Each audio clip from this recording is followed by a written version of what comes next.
orain txerabakia. Grabatutako irudiak dira hauek, erabakia jakin dutenekoa Hondarribitarrek.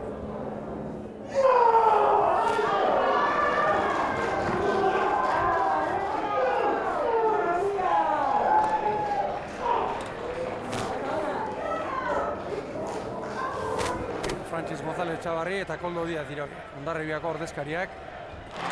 Hondarribiarrak saltoka dira, barne lineatik jaso duten mezua.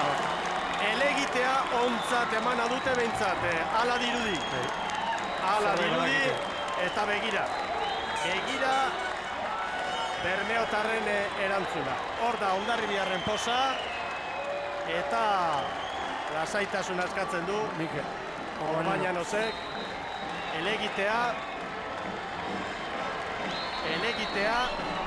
onartu egin dute Hondarribiarentzat.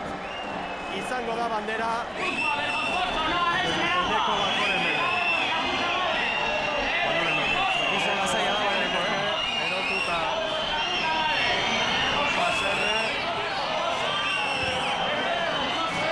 lasaitasuna eskatzen, erekideak ere bai Agirreko meskorta.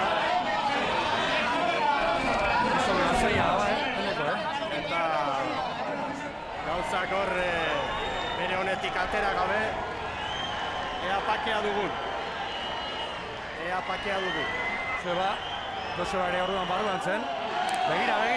Begira, Zalzamendi eta Eneko Banoremeke.